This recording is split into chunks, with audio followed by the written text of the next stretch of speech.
Alright fellas, now Lopez versus Kambosos. I know you've heard of this fight, but I just don't think you understand how truly crazy this fight was and how insane the build-up was.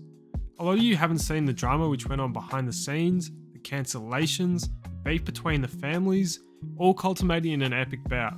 But first, let's take it back to 2021. Teofimo Lopez had just beat Lomachenko and was on top of the world and had almost all of the lightweight titles. He was a favourite of the brands, being a major face for Bud Light. Lopez rejected a potential rematch with Lomachenko, but then he called out Devin Haney. For sure. Do you believe that the fight against Devin Haney will happen early next year? It's gotta happen. I'm tired of this dude. We're gonna make it happen on DAZN. We're gonna make it happen on DAZN. Let's head right on that. But this fight didn't materialise. The next biggest fight which was readily available was against George Kambosos, who was the mandatory for the IBF title after beating Lee Selby. And would you be happy to go straight in with Teofimo Lopez now? Absolutely. Let's do it. I want the fight, but I want the fight since he won the fight, and that's the fight I want next. Unified title shot. Lopez had a deal with Top Rank, which turned sour after Top Rank only offered Lopez $1.25 million for the Kambosos fight. This was the minimum they could offer him on his current contract. Lopez knocking back the offer to take the fight to a purse bid. The winner of the purse bid was Triller. For context at the time, Triller was the new promoter on the scene, hosting Triller Fight Club, probably best known now for the Tyson-Roy Jones fight and the Jake Paul vs Nate Robinson and Ben Askren fights. This was a major statement by Triller to host serious boxing, but as time would show, the money just didn't make sense. On April the 16th, the fight was announced for the 5th of June in Miami. Alike to the other cards it put on to this point, Triller had to add a gimmick fight to this card. The gimmick fight was going to be Evander Holyfield versus Kevin McBride, who was Tyson's last opponent. There was a press conference held, which for the first time we saw the animosity between the camps. No, hey, come on. You are gonna be an example of why I'm gonna put everybody on their ass, and you know what? I'm gonna put my foot up your neck, my dude. June 5th. Hey, Teofimo. Come on, man. Just be there June 5th, and I'll do the rest. But then on May the 12th, the event was moved forward to June the 19th, with the Holyfield-McBride fight being removed off the card. Then Lopez tested positive for COVID, meaning the event was then pushed back to August the 14th, with a new venue to be announced. Triller, in a last-ditch attempt, attempted to host the fight in Australia. However, because of the strict lockdown rules, it means that Lopez would have had to arrive in the country at least 2 weeks before the fight, and would have had to do 2 weeks of mandated lockdown, and he would have had to cut weight during this time.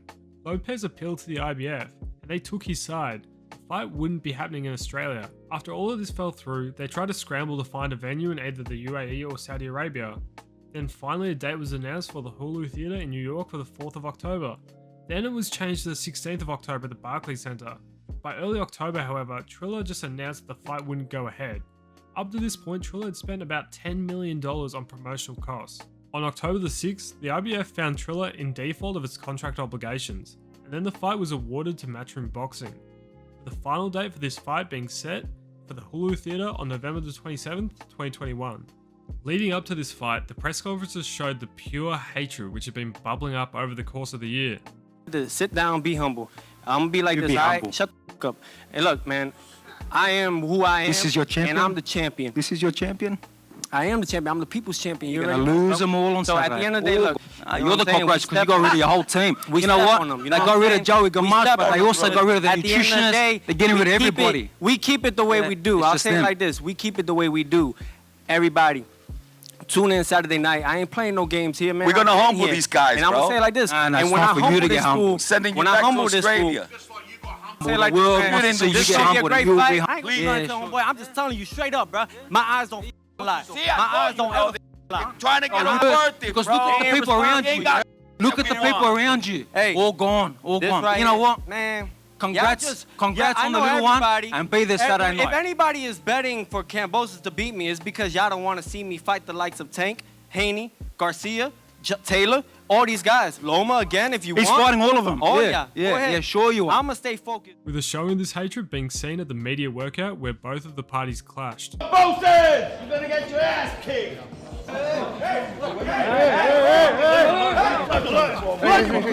You got an MMA coach. Shut up. Then, after the weigh-ins, the fight was on. In the first round, Teo was looking for the knockdown, yet by doing this, he found himself dropped by Kambosos. Round 2 was a competitive round, but rounds 3 to 7 pretty easily went to Kambosos. What was concerning was the corner advice that Lopez's father was giving him. It was the opposite of what was actually happening, with him telling Teo he was winning every round, and him just giving straight conflicting advice. Watch yourself. That's why I said time. Take your time. Bro, the right hand is working. Finish him already. What the fuck is going on? Okay.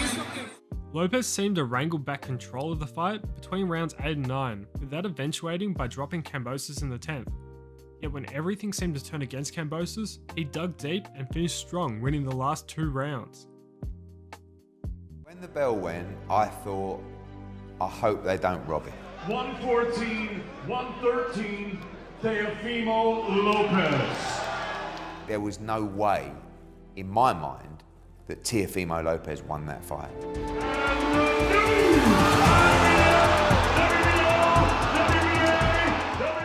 What ensued from Teo was a Broner-like meltdown which wasn't his finest moment, and turned the crowd against him.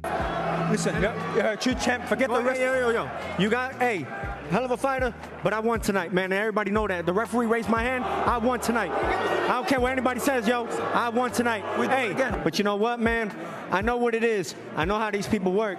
Referee knew I won tonight. Everybody knew I won tonight, and I'm just thankful. Did you believe this was a close fight going into those last 2 rounds? No, I don't. I don't believe it was a close fight at all. I believe that at the end of it all, I scored 11-2. Well, 10-2. You believed you won 10 of the 12 rounds? Yes, I did. Lopez, although for a lot of talk, never seemed interested in a rematch. Instead, decided to move up to 140 and chase a world title there. Even after talking trash on Top Rank, being not given the win made him go scurrying back. While Kambosos tried to unify all the belts back in Australia against Haney, where he seemingly came up short twice.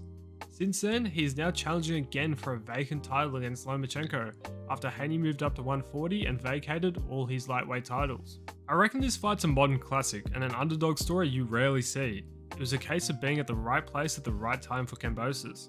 I would love to hear from you guys, what you thought about the fight at the time, the beef, opinions on these fighters, or just any opinions at all. Hope you guys enjoyed, and I'll see you in the next one.